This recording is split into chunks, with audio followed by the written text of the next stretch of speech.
We think primarily 90% of the time we think the same thoughts as we thought the day before.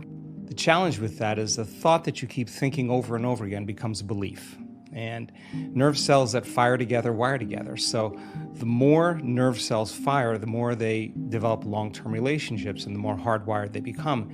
The more hardwired they become, the more automatic they are. The more automatic they are, the more unconscious they become. So the process of change really requires becoming conscious of your unconscious thoughts, which means just because you have that thought doesn't necessarily mean it's the truth. If you have that thought and you accept it, you believe it, you surrender to it without analyzing it, that thought will lead to the same choice, which will lead to the same behavior, which will create the same experience, which then will produce the same emotion. The same emotions then drive our very same thoughts. In time, our biology, our neurocircuitry, our neurochemistry, our hormones, and even our gene expression stays the same because we're the same. So in the process of change, when you come up against that unconscious belief and you make it conscious, most people get uncomfortable when they confront that thought. And they're stopping an automatic process. And the body, which has been conditioned to be the mind because it's doing something over and over again, that's a habit, is craving the experience because it wants the emotion associated with it, right? So the thought of being unworthy produces the feeling of being unworthy. That feeling then, when the person feels unworthy, tends to cause the person to think more unworthy thoughts.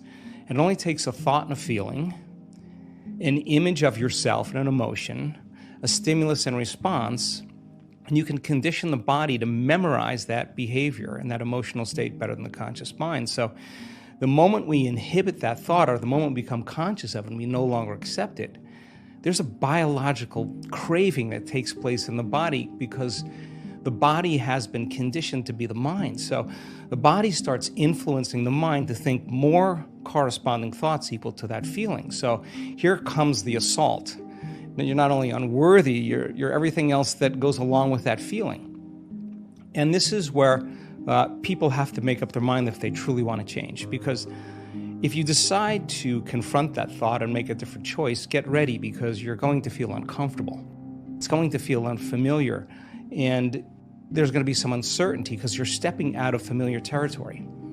You're stepping out of the known and you're stepping into the unknown. Now, this is really when you leave the bleachers and you get on the playing field because the brain immediately looks around in its environment to see if anything's changing because you're changing, and you see that nothing in your world is changing because you actually haven't fully changed yet. So the moment we look for evidence in our life and we don't see it, sooner or later most people accept that thought, which leads to the same choice, which creates the same behavior, which creates the same experience that produces the same feeling. Then they say, oh, this feels right to me. No, that feels familiar because you've just returned back to the known self.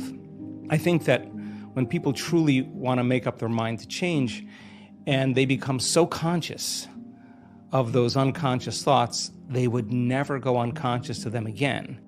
That's the moment the body is being reconditioned to a new mind. If you inhibit that choice, that leads to that habit or that behavior. A habit is when you've done something so many times, the body knows how to do it better than the brain. Now you're stopping the body from being on its automation, on autopilot. And if the body's craving the feeling of unworthiness and you're stopping the body from feeling that way, and you're aware in your life how you speak, you're aware in your life how you're feeling, and you're checking in, you're saying, do I really want to feel this way? That river of change where you're going from the old self to the new self. So it makes sense then. If those principles in biology work in that way, they could actually work in our favor. So if you said, okay, I'm going to sit down for a few minutes.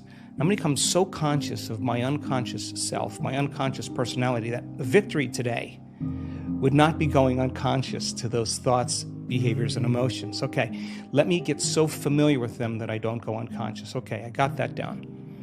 What thoughts do I want to fire and wire in my brain? And if a belief is a thought that you keep thinking over and over again, with intention and with attention, you'll switch on that prefrontal cortex and assign meaning to the act, installing new circuits in your brain. If you keep doing it over and over again, it becomes more hardwired, it becomes more automatic, and now you're installing a new belief that you are worthy of love, you are worthy of abundance, you are worthy to heal, whatever that is. That's the thought you do want to believe in. And when it matters the most is when it's the hardest. Because if you don't have the circuitry in place, you'll default back to the old programs, right? So then, if you said, how am I going to be in my Zoom calls today?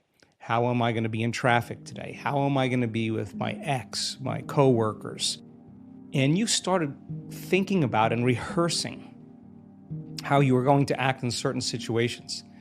The brain actually doesn't know the difference between the real-life experience and what you're imagining. The research on mental rehearsal shows that the brain will look like in time that it's already had the experience and it's vacant of the experience. Now, keep firing and wiring those circuits and you're going to begin to behave that way. So now you're installing circuitry now to use in your life to get your behaviors to match your intentions. How would it feel to feel worthy of love?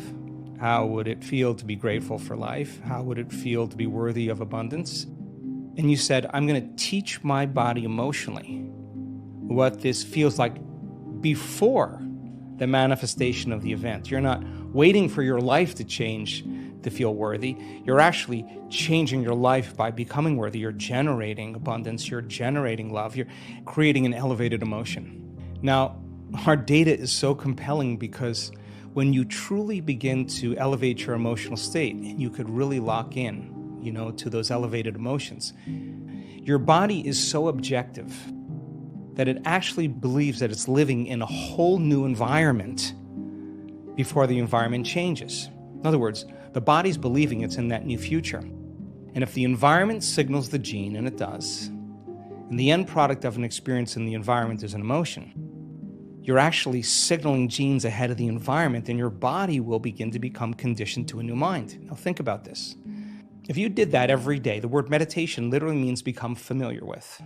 You become familiar with your old self, you become familiar with your new self, and you say, I'm not getting up until I feel this feeling. And then you'd say, I want to be able to bring this feeling up whenever I want. I'm going to keep remembering this feeling over and over again. It only takes a thought and a feeling, an image of the future and emotion, a stimulus and response, that you can condition your body to believe it's living in a whole new life. And when you feel the emotions of your future, something amazing happens. You're no longer in lack or separation, so you're no longer looking for the event to take away that feeling of lack or separation. Your body's actually believing it's in the event. And so then you're not looking for it. You feel like it's already happened. Get ready, because that's when your life begins to change.